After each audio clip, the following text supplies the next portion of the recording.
Hey everybody, I'm here today to talk to you about 8 ways to have a better conversation. In this video, I'll be going over 8 simple things that you can do to have a better conversation with anyone that you are talking to. I'm sorry, I actually have something in my eye, but now it's out, so let's go forward with the video. Let's get right into the information. The first way to have a better conversation is to pay the person a compliment. Let's face it. Everybody loves compliments. Now, I'm not talking about a fake compliment, like something that you know is not true. I'm talking about something simple, like look at them or listen to them, figure out something that you like about them and pay them a compliment. And do it tastefully. Don't start off by saying, "Hi, how are you? I love your tie." No, don't do it like that. Try and figure out how to incorporate it tastefully into the conversation. I promise you, I can almost guarantee you that if you pay someone a compliment, the conversation is most likely going to end up being much better. Number 2 is to listen as much as you talk. We all love to talk, myself included. That's why I've made so many videos of myself talking to a camera, because I love to talk. But when you want to have a better conversation, you have to make sure to listen as much as you talk. When you're having a conversation, like when you're giving a lecture or when you're giving a speech, that's different. When you're having a conversation, you play as much of a role in the conversation as the other person. Therefore, you should speak roughly equal amounts. Meaning you should listen roughly equal amounts. In an ideal conversation, both parties would speak and listen 50-50. It's as simple as that. So try and get to that as much as you can, as closely as possible to that goal right there. Number 3, you want to ask open-ended questions. Very simple. If you ask them, "What's your name?" it's going to give you a simple response that takes 1 second.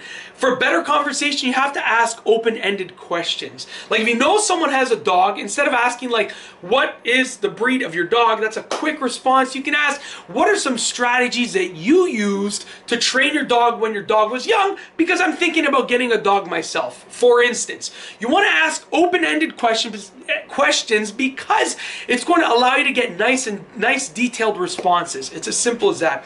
Number 4, don't get interrupted or distracted. Okay, now distracted can be simple. You see an insect flying around, you see a car driving by, you see someone walking that you know. You don't want to get distracted, but you also don't want to get interrupted. Let's say you're talking with a person, you're having a conversation, and someone comes and interrupts you to speak to you, right? What you want to do is let them know that you're having a conversation and you will speak with them as soon as you're done the conversation. You don't want to get interrupted. It can be something as simple as, "I'm just in the middle of a conversation. I'll speak to you in a few minutes about it."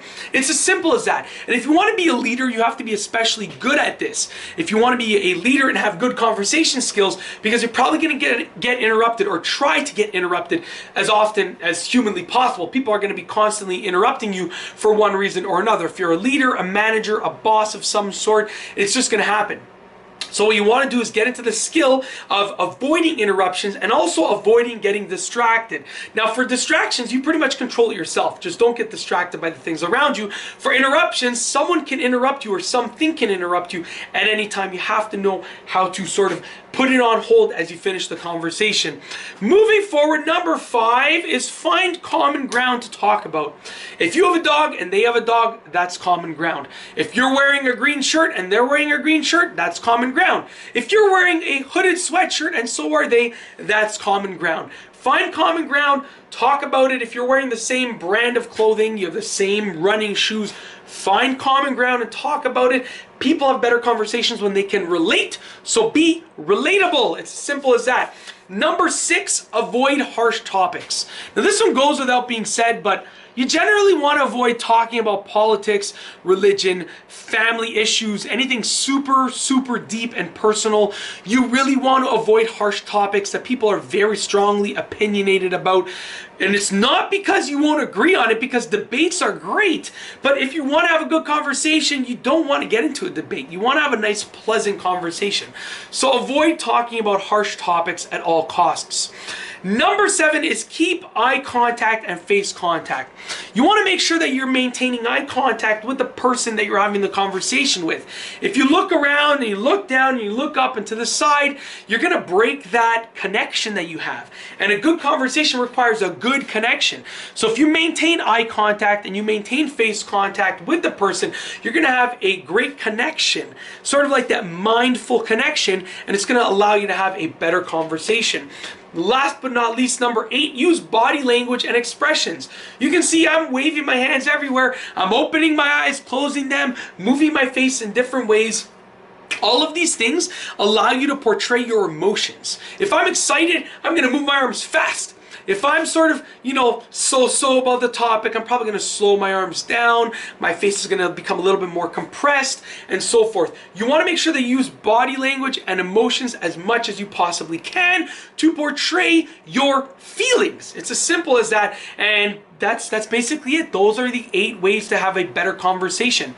If you like the video, be sure to give it a thumbs up. Let me know what you think down below as a comment.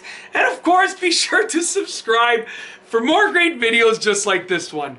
And that's all I have for you today. Thanks for watching.